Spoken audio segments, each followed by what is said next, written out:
हम सब की डाइट में 3 ऐसे हिडन वाइट पॉइजन्स हैं जो आहिस्ता-आहिस्ता हमारी हेल्थ को डैमेज कर रहे हैं और सबसे बड़ी बात ये है कि ये हमारी डेली रूटीन का हिस्सा है और मैं गारंटी के साथ कह सकती हूँ कि ये तीनों इस वक्त भी आपके किचन में मौजूद हैं। इस वीडियो में हम डिस्कस करेंगे कि ये तीनों वाइट पॉइजन्स हैं कौन से, ये किस तरह आपकी हेल्थ को डैमेज कर रहे हैं और इनके क्या हेल्दी अल्टरनेटिव्स हो सकते हैं।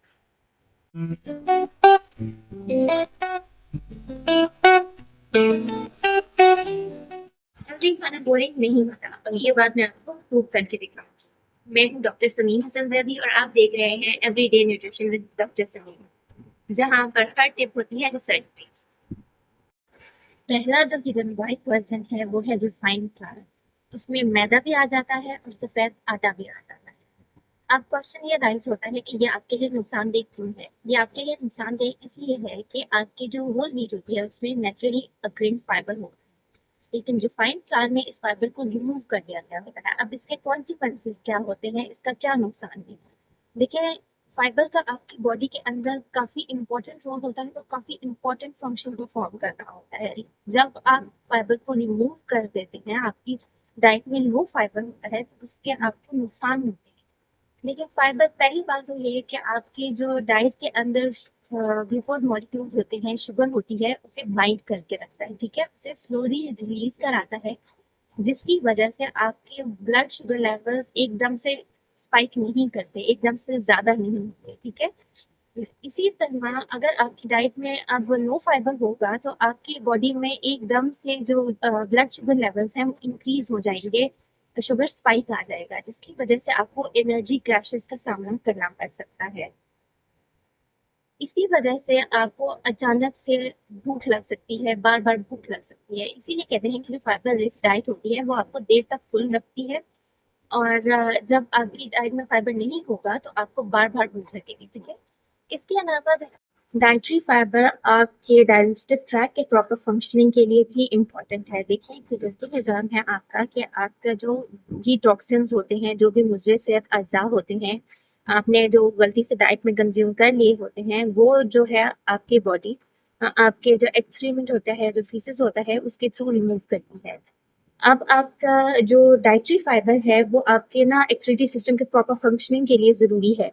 तो अगर तो आपका डाइट जो है वो लो इन फाइबर है, तो मतलब आपकी जो फीसेस हैं वो ज़्यादा टाइम के लिए आपके जो लार्ज इंटेस्टाइन है उसमें रहेंगी। तो उसका नुकसान ये होगा कि जो आपके टॉक्सिन्स थे फीसेस के अंदर, वो ज़्यादा देर के लिए आपके जो लार्ज इंटेस्टाइन है, स्पेसिफिकली जो कोलन है, उसके सेल्स के कांटेक्ट में रहेंगे और उसे डैमेज करेंगे, ठीक है। तो उसका क्या नुकसान होगा, आपका प्रोलॉन्ग जो होता है एक्सपोजर टॉक्सिन्स के साथ, वो कैंसर की कंडीशन को कॉज कर सकता है। तो इसलिए कोलोन कैंसर के चांसेस बहुत इंक्रीज हो जाते हैं। इसलिए प्रेफर किया जाता है कि कॉन्स्टिपेशन की जो कंडीशन है उसे जल्द अज जल्द रिजॉल्व किया जा सके, ठीक है। और वो कैसे रिजॉल्व होती है, आपकी जो डाइट होती है उसमें डाइटरी फाइबर को इंक्रीज किया जाता है, ठीक है। अब हम डिस्कस करते हैं कि रिफाइंड फ्लावर हमारी डाइट में प्रेजेंट होता कहाँ पे है। देखिए, कॉमन तो आपको समझ आ गई होगी कि सफ़ेद आटे की जब हम रोटी खा रहे हैं तो उसमें वो आ रहा है रिफाइंड फ्लावर। इसके अलावा रिफाइंड फ्लावर कहाँ प्रेजेंट होता है, देखिए नान जो होते हैं वो उसके अंदर प्रेजेंट होता है। आपके जितने भी बेकरी आइटम जो मैदे से बन रहे हैं उन सब के अंदर आपको रिफाइंड फ्लावर मिल रहा है, ठीक है। अब हम ये सारी चीज़ें खाना तो नहीं छोड़ सकते, ये हमारे डाइट का हिस्सा है, ये कल्चरली हमारी डाइट का हिस्सा है, ठीक है। तो इसका फिर हम हेल्दी अल्टरनेटिव क्या ले सकते हैं। सबसे जो इम्पोर्टेंट चीज़ है, आप बेकरी के आइटम, मैं तो कहती हूँ आप बाज़ार से ना ही लिया करें, आप होममेड बनाएँ, बेकिंग करें घर पे। और जितने भी हार्मफुल जो केमिकल्स उन्होंने प्रिजर्वेटिव्स जो चीज़ें ऐड की हुई होती हैं, आप जो भी इन्होंने प्रिजर्वेटिव्स ऐड किए हुए हैं उनसे बचने के लिए आप ना घर में ही बेकिंग कर लिया करें। और जो भी उसमें हार्मफुल जो इंग्रेडिएंट्स होते हैं उन्हें आप हेल्दी इंग्रेडिएंट्स से रिप्लेस कर सकते हैं, ठीक है।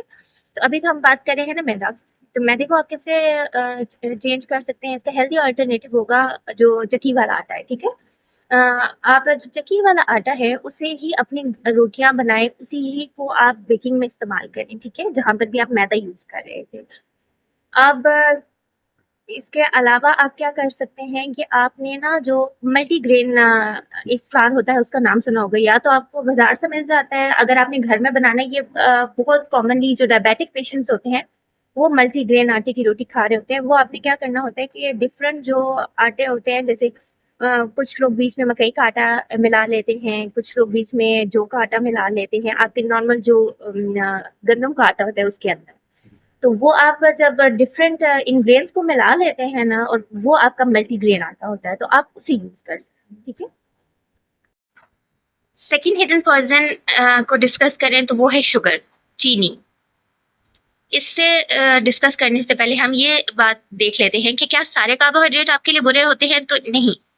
कार्बोहाइड्रेट की दो किस्में होती हैं, एक होता है सिंपल कार्बोहाइड्रेट और एक होता है कॉम्प्लेक्स कार्बोहाइड्रेट। जो चीनी है, गुड़ है, शक्कर है, ये सारी चीज़ें जो हैं ये आपकी सिंपल जो कार्बोहाइड्रेट्स हैं उसके अंदर आ रही हैं, और जो कम्प्लेक्स कार्बोहाइड्रेट है उसके अंदर आपका डाइटरी फाइबर आता है, सेलुलोज आता है, स्टार्च आता है, ये सारी चीज़ें आती हैं। ठीक है।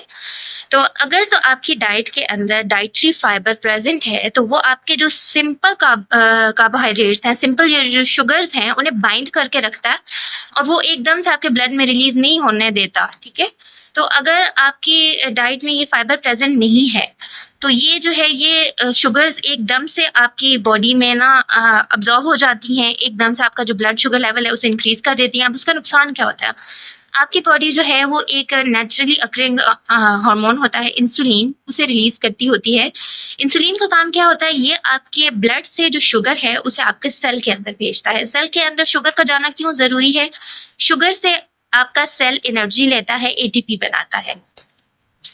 अब एक अमाउंट तक ही आपके जो सेल्स हैं उन्हें एनर्जी की जरूरत है ऑब्वियसली। ठीक है। जब आपका उस अमाउंट से ज्यादा जब शुगर प्रेजेंट होगा ब्लड के अंदर, तो ब्रेन तो यही देख रहा है कि आपके ब्लड के अंदर शुगर प्रेजेंट है, तो वो क्या करेगा कि इंसुलिन को रिलीज करता रहेगा कि उसे लगेगा कि इंसुलिन कम है जिसकी वजह से आपके सेल में अब्जॉर्प्शन नहीं हो रही शुगर्स की। लेकिन असल इशू क्या होता है कि शुगर की अमाउंट बहुत ज्यादा होती है जो हमारी बॉडी को रिक्वायर ही नहीं है। ठीक है। तो इससे क्या होगा कि आहिस्ता आहिस्ता जो आपके सेल्स है ना, उनकी जो इंसुलिन सेंसिटिविटी है वो खराब हो जाती है, और आपने सुना होगा इंसुलिन रेजिस्टेंस का, वो डेवलप हो जाती है। अब ये जो एक्सेस शुगर है इसे आपकी बॉडी क्या करती है? जो एक्सेस शुगर है इसे फिर जो लिवर है वो फैट्स में कन्वर्ट कर देता है, और वो जो फैट है वो आपकी बॉडी में स्टोर हो जाते हैं। तो शुगर ज्यादा लेने का नुकसान आपको क्या हुआ? पहली चीज, आपकी इंसुलिन रेजिस्टेंस डेवलप हो गई जो कि later on type 2 diabetes mellitus में कन्वर्ट हो जाती है। ठीक है। सेकेंड चीज, आपकी ओबेसिटी बढ़ गई। ओबेसिटी के पहला नुकसान तो हमने अभी डिस्कस कर लिया कि डायबिटीज मेलाइटिस जो टाइप 2 है वो ओबेसिटी से लिंक्ड है, कि अगर आपको मोटापा है तो उसके साथ फिर आपके जो डायबिटीज डेवलप होने के चांसेस होते हैं वो बहुत ज्यादा हो जाते हैं। ठीक है।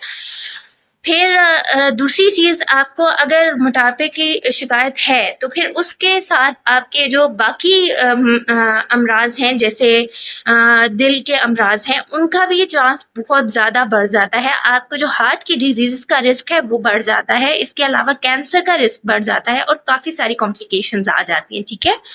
डायबिटीज़ की ही अगर हम कॉम्प्लिकेशंस देख लें तो उसमें रेटिनोपैथी, आपकी आँखों की बिनाई का चले जाना, नेफ्रोपैथी, आपके गुर्दों का खराब हो जाना, या न्यूरोपैथी, आपके जो नर्व्स हैं उनका डैमेज हो जाना, ये सारे जो है ये अगर आप अपने डायबिटीज़ में अपने शुगर को मैनेज नहीं करें तो ये उसके कॉन्सिक्वेंसेस हैं। ठीक है। इसलिए डायबिटीज़ में अपने कार्बोहाइड्रेट को मैनेज करना बहुत ज़रूरी होता है। वो हम कैसे मैनेज कर रहे होते हैं कि कार्बोहाइड्रेट ज़रूरी है, मैंने आपको बताया आपके सेल की एनर्जी के लिए ज़रूरी है। उसके अलावा आपका जो ब्रेन है वो सिर्फ ग्लूकोज की फॉर्म में एनर्जी लेता है, इसलिए कार्बोहाइड्रेट खाना ज़रूरी है।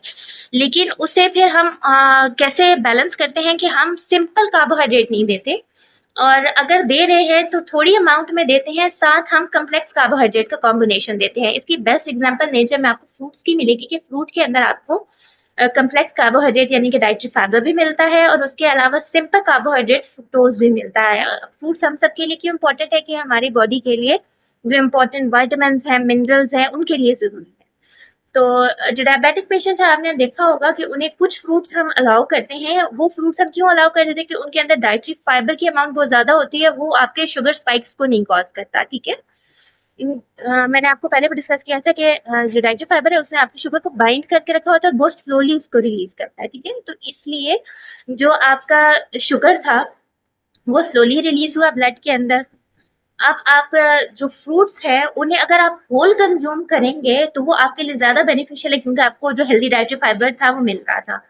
अब बहुत से लोग हैं वो जूसेस को कंज्यूम करते हैं, तो मेरे ख्याल से तो जूसेस को कंज्यूम नहीं करना चाहिए, आप होल फ्रूट को कंज्यूम करें। लेकिन अगर आपने लो फाइबर डाइट लेनी है, स्पेसिफिकली जब आपकी सर्जरी शेड्यूल हुई हुई है या कोई ऐसी कंडीशन है जिसमें आपको लो फाइबर डाइट लेना नेसेसरी है, तो उसमें आप क्या करेंगे, आपने फ्रेश फ्रूट जूसेस लेने हैं, ठीक है। वैसे आपकी प्रेफर्ड फॉर्म क्या होगी फ्रूट की, जो नेचुरली ऑकरिंग फ्रूट्स हैं आप उन्हें एज अ होल कंज्यूम करेंगे। लेकिन अगर आपको लोड फाइबर डाइट पर है तो फिर आपने क्या करना है कि आप उसे कंज्यूम करेंगे फ्रेश फ्रूट्स जूसेस की फॉर्म में, ठीक है।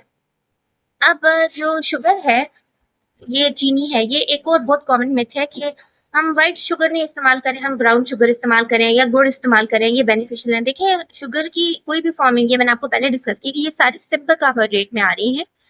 तो ये जो है व्हाइट शुगर हो गई, आपकी ब्राउन शुगर हो गई, गुड़ हो गया, चीनी हो गई, ये सारे आपके लिए नुकसानदेह हैं, ठीक है।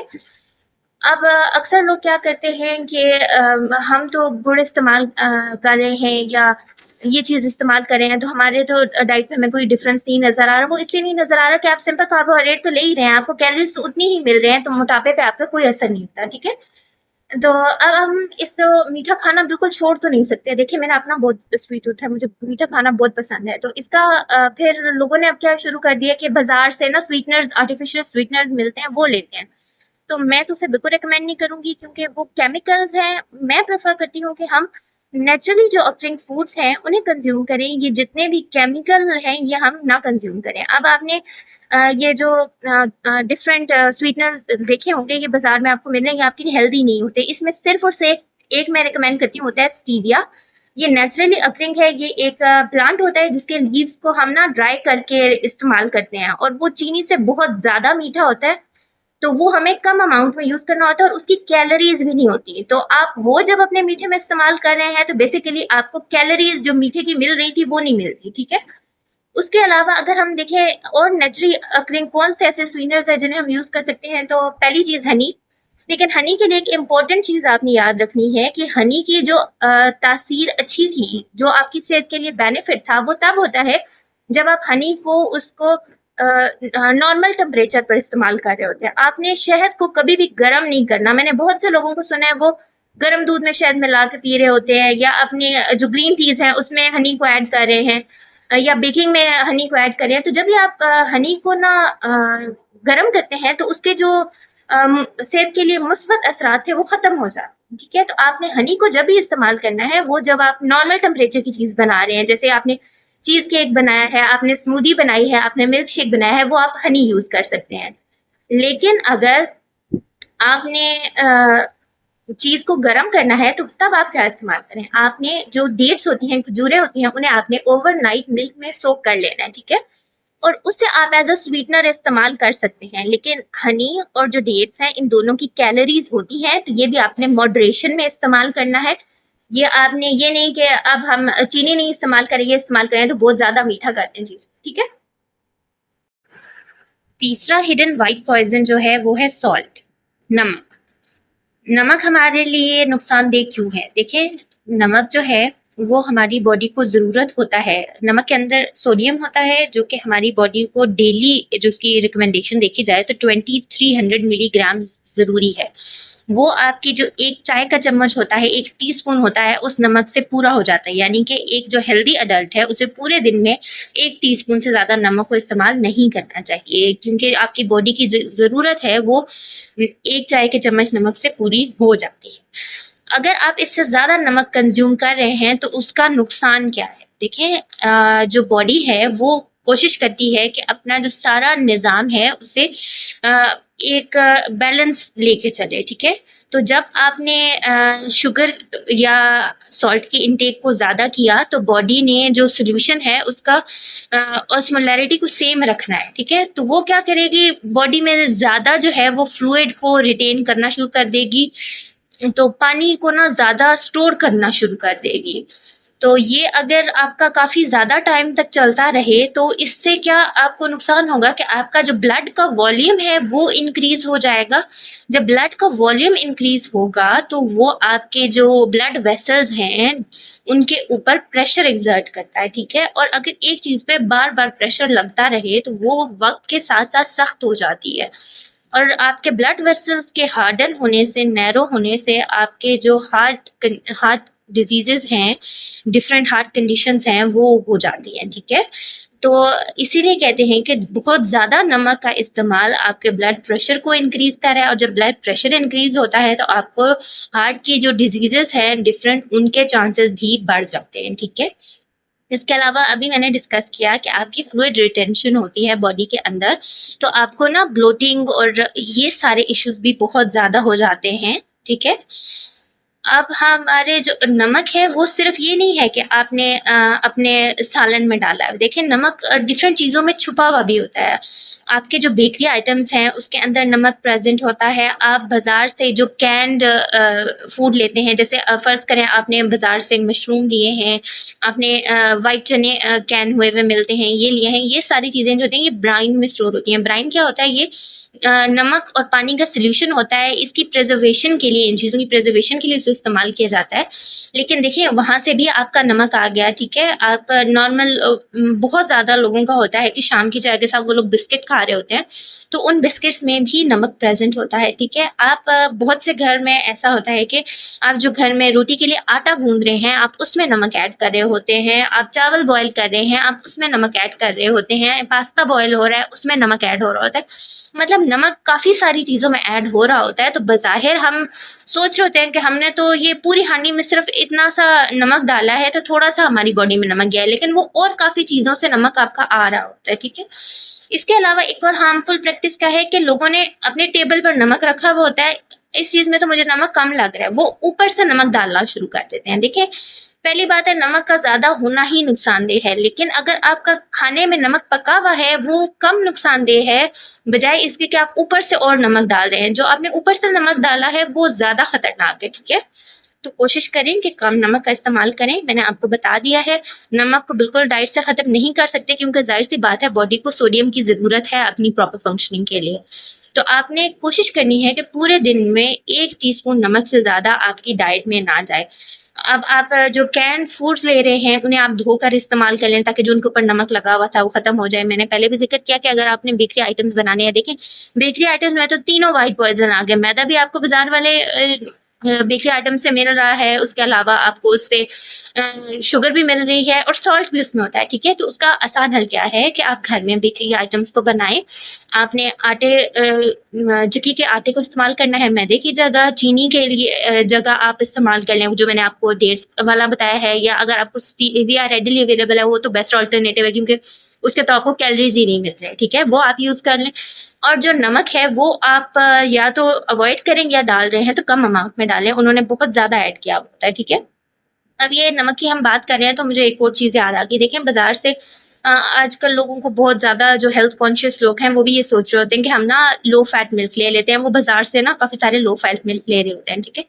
तो कभी आप ना उसका न्यूट्रिशन लेवल देखा करें। उन्होंने फैट तो रिमूव किया है लेकिन उन्होंने ढेर सारा सॉल्ट और जो चीनी है वो उसमें ऐड की हुई होती है उसे एपेटाइजिंग बनाने के लिए, ठीक है। तो जो डायबिटिक पेशेंट है उन्हें हम लो फैट जो मिल्क है वो रिकमेंड करते हैं। हम उन्हें कहते हैं कि आप अपना भलाई उतार के मिल्क को इस्तेमाल करें, लेकिन वो हम उन्हें घर में बनाने का तरीका बताते हैं कि आप घर में ना लो फैट मिल्क बनाएं। तो बाजार से आपने लो फैट मिल्क नहीं लेना। अगर आप ले रहे हैं तो आपने जो भी चीज़ बाजार से लेनी है, जो भी आप डाइटरी प्रोडक्ट ले रहे हैं, आपने उसका न्यूट्रिशन लेबल ज़रूर देखना है। जितने ज़्यादा इंग्रेडिएंट्स होंगे और जिन इंग्रेडिएंट्स का नाम आपसे पढ़ा नहीं जा रहा वो आपके लिए उतने ही मुद्रे सेहत हैं, ठीक है। तो आपने कोशिश करनी है कि घर में आप फ्रेश चीज़ बनाएं, या आप बाजार से ले रहे हैं तो आपने वो प्रोडक्ट्स लेने हैं जिसके अंदर मिनिमम अमाउंट ऑफ इंग्रेडिएंट्स हों, ठीक है। अब नमक मैंने आपको बता दिया कि ये आपके डिफरेंट सॉसेस में भी प्रेजेंट है। चीनी भी इसी तरह आपके केचप में, डिफरेंट जो आप बाजार से कॉन्डिमेंट्स ले रहे होते हैं, डिफरेंट सॉसेस, सोया सॉस हो गई, ये सारे सॉसेस के अंदर ऑलरेडी प्रेजेंट होता है। तो इन चीज़ों को आपने या तो घर में बनाना है, इनका हेल्दी ऑल्टरनेटिव इस्तेमाल करना है, ठीक है। अब बहुत से लोग होते हैं, वो कहते हैं हमें जायका नहीं आ रहा, चीज़ का जायका नहीं आ रहा, तो आपने उसका क्या हल करना है, आपने और नमक नहीं ऐड करना। आपने क्या करना है, आप जो हेल्दी स्पाइसेस होते हैं, देखिए हमारे तो साउथ एशियन कुजीन में बहुत ज़्यादा हेल्दी स्पाइसेस इस्तेमाल होते हैं। हल्दी हो गई, काली मिर्च हो गई, लौंग हो गई, दालचीनी हो गई, ये सारी चीज़ें हैं, ये आपके सेहत के लिए बहुत अच्छी हैं। आप इनका इस्तेमाल करें चीज़ों में जायका लाने के लिए, बजाय इसके कि आप नमक की अमाउंट को ज़्यादा करें, ठीक है।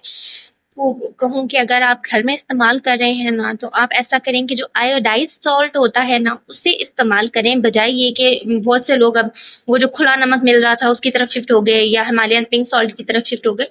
हमारे ये जो डाइट है उसमें आयोडीन की भी बहुत ज़्यादा रिक्वायरमेंट होती है। हमारा जो थायराइड होता है उसके प्रॉपर फंक्शनिंग के लिए आयोडीन बहुत ज़रूरी है।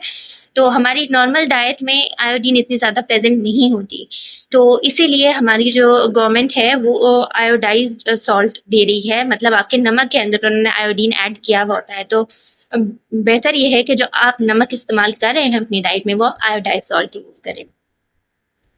मैं अपनी वीडियो को कंक्लूड करूँ तो आपकी हेल्थ में 3 हिडन वाइट पॉइजन होते हैं: चीनी, नमक और मैदा या सफ़ेद आटा। इसके आपने अपनी डाइट में कम करने की कोशिश करनी है और इनके हेल्दी अल्टरनेटिव्स को यूज़ करें। अगर आप इन्हें अपनी डाइट में कम करते हैं तो आप अपनी हेल्थ के लिए एक पॉजिटिव स्टेप ले रहे हैं। आप मुझे कमेंट सेक्शन में ज़रूर बताएं कि आप इनमें से कौन सी वाइट पॉइजन को यूज़ कर रहे थे और आपने क्या फ़ैसला किया कि आप कौन सा हेल्दी अल्टरनेटिव यूज़ करेंगे। इसके रिलेटेड आपका कोई भी क्वेश्चन है तो प्लीज़ कमेंट बॉक्स में मेंशन करें। इंशाल्लाह मैं उसे रिप्लाई करने की पूरी कोशिश करूँ। हूँ डॉक्टर समीन और आप देख रहे हैं everyday nutrition with doctor Sameen, जहाँ पर हर टिप होती है रिसर्च बेस्ड। अगर ये वीडियो आपको अच्छी लगी तो प्लीज़ लाइक और सब्सक्राइब ज़रूर कीजिएगा और बेल आइकन को दबाना मत भूलिएगा, ताकि नेक्स्ट हेल्थ की रिसर्च बैक्ड वीडियो आपकी मिस ना हो। Let's eat smarter together for a healthier happier you.